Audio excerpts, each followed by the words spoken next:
The 1960s gave us so many great songs that some real gems got lost along the way. Everyone remembers the big hits from the Beatles and the Rolling Stones, but there were other amazing tracks that ruled the radio back then and somehow slipped away from memory. These weren't small songs. They were massive hits that had everyone singing and dancing. I know you wanna leave me, but I refuse to let you go.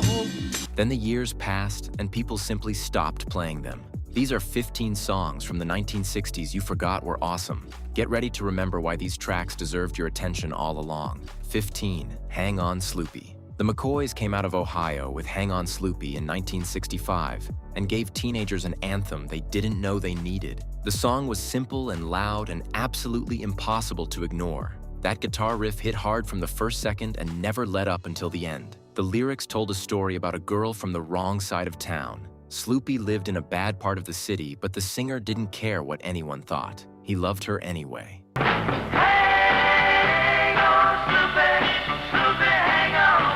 The message connected with young people everywhere who understood what it felt like to be judged. Hang On. Sloopy reached #1 and became Ohio's official state rock song decades later. The McCoys never found another hit this big, but for one perfect moment in 1965, they owned the airwaves completely. 14. I Got You, I Feel Good. James Brown exploded with I Got You, I Feel Good in 1965 and created one of the most energetic recordings anyone had ever heard. The song hit like a lightning bolt from the opening scream. Brown's voice was a force of nature that demanded attention and total surrender. I feel good.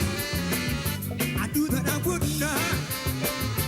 The horns punched through the mix with military precision. The rhythm section locked into a groove so tight it could have powered a locomotive. Every element worked together to create pure joy in musical form. This wasn't background music. This was an event. The track reached #3 on the pop charts and has appeared in countless movies and commercials since. But somehow, it stopped being a song people actively remember and became sonic wallpaper. James Brown deserved better than that. This recording still has the power to transform any room instantly. 13. You Really Got Me. The Kinks changed everything with You Really Got Me in 1964. That distorted guitar riff sounded like nothing else on the radio. Ray Davies and his brother Dave had accidentally invented a new kind of rock music that would influence bands for decades to come. The song was raw and aggressive in ways that made other British invasion bands sound polite by comparison. Dave Davies supposedly slashed his amplifier with a razor blade to get that fuzzy tone. True or not, the sound was revolutionary and dangerous and absolutely thrilling. You Really Got Me reached #7 in America and topped the charts in the UK.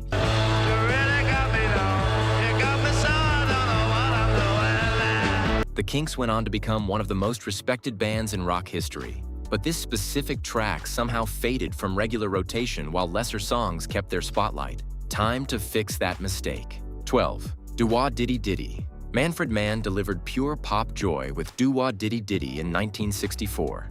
The song was catchy and fun and completely impossible to resist. That nonsense title became one of the most memorable phrases of the entire decade. Everyone who heard it once found themselves singing it for days afterward. The British band took an American song and transformed it into a transatlantic smash. The production was bright and bouncy with harmonies that lifted the spirit effortlessly. Nothing about this recording tried to be deep or meaningful. It existed solely to make people happy. Wah Diddy Diddy hit #1 in both America and the UK. Nearly every single day singing.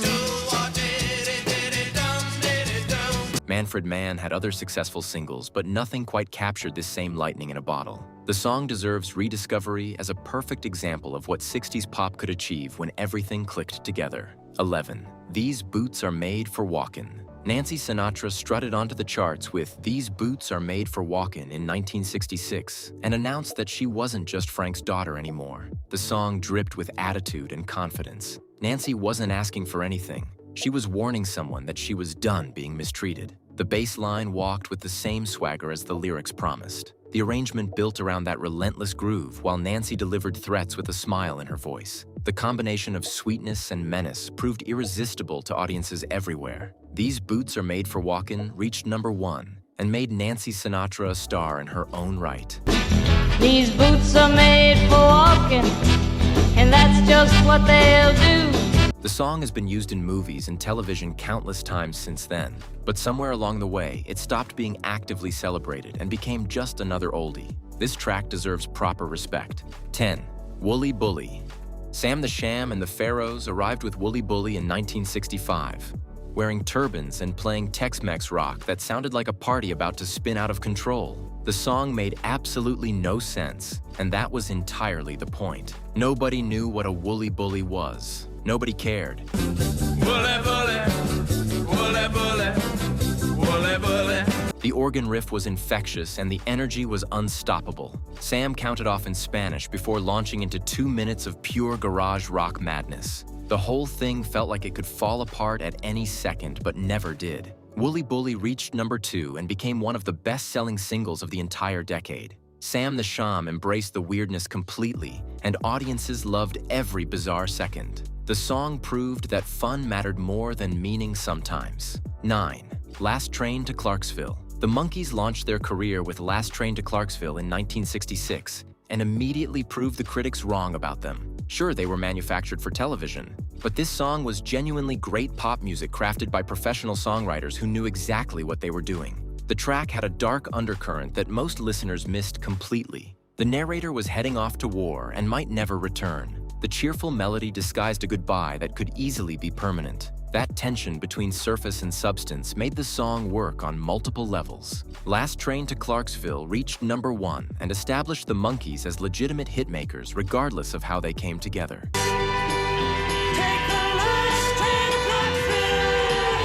The song deserves recognition beyond the television show that spawned it. 8. Time Is On My Side. The Rolling Stones showed their softer side with Time Is On My Side in 1964, a soulful ballad that proved they could do more than loud rock and roll. Mick Jagger delivered the lyrics with quiet confidence rather than his usual swagger. The patience in his voice made the message land harder. The song was actually a cover of an Irma Thomas track, but the Stones made it completely their own. The organ added gospel flavor while the arrangement built slowly toward emotional release. Nothing felt rushed. Everything served the story being told. Time Is On My Side reached number 6 and became an early signature song for the band.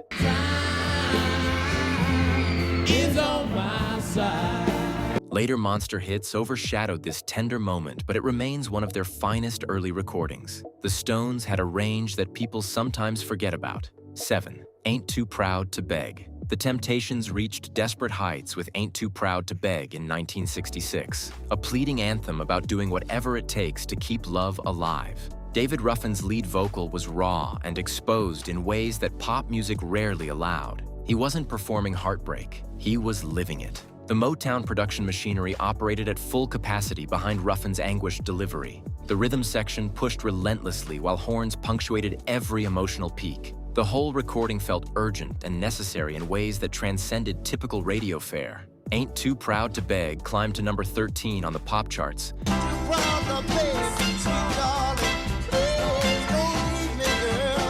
but reached number 1 on the R&B charts where it belonged. 6. Summertime Blues. Eddie Cochran captured teenage frustration perfectly with Summertime Blues in 1958, a song that still resonated throughout the 60s and beyond. The track complained about working too hard while summer slipped away unused. Every young person who ever felt trapped by adult expectations understood exactly what Eddie meant. The rockabilly arrangement was raw and powerful with a bass line that drove everything forward. Eddie's voice carried humor and anger in equal measure. He wasn't whining about his problems. He was turning them into something you could dance to. Summertime Blues reached number 8 and influenced countless rock bands who came later. I'm gonna do, but there ain't no cure for the summertime blues. The Who and Blue Cheer both covered it with explosive results. Eddie Cochran died tragically young, but this song kept his spirit alive for generations who never saw him perform. 5. This Diamond Ring.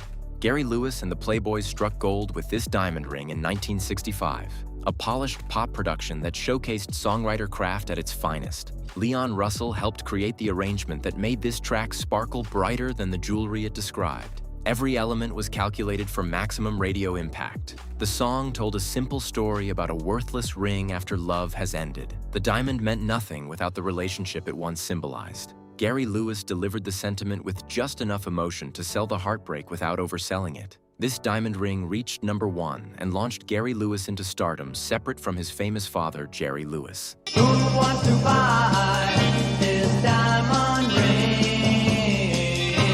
The song represented everything 60s pop did well. Clean production, memorable hooks, and relatable emotions packaged in under 3 minutes of perfection. 4. Walking in the Sand. The Shangri-Las brought teenage drama to operatic heights with Walking in the Sand in 1964. The song opened with crashing waves and seagull cries before launching into a tale of abandonment and heartbreak. The production was cinematic in ways pop music rarely attempted. Lead singer Mary Weiss delivered the lyrics with genuine anguish that made listeners believe every word. The arrangement shifted from quiet desperation to explosive emotion without warning. The dramatic dynamics kept audiences off balance throughout the entire recording. Walking in the Sand reached #5 and established the Shangri-Las as the queens of teenage tragedy.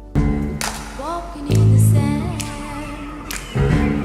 walking hand in hand. The song proved that pop music could be ambitious and emotionally complex while still dominating the charts. Few recordings from the era matched its dramatic scope. 3. A Town Without Pity, Gene. Pitney delivered a theatrical heartbreak with A Town Without Pity in 1962, a song about lovers destroyed by judgmental gossip. The orchestral arrangement built to emotional peaks that matched the desperation in Pitney's remarkable voice. This wasn't subtle music. This was grand statement-making on the biggest possible scale. The song came from a movie of the same name and carried all that cinematic weight into radio play. Pitney's vocal range allowed him to soar into places most male singers couldn't reach. The passion felt genuine and overwhelming in equal measure. A Town Without Pity reached #13, but its influence extended far beyond chart position.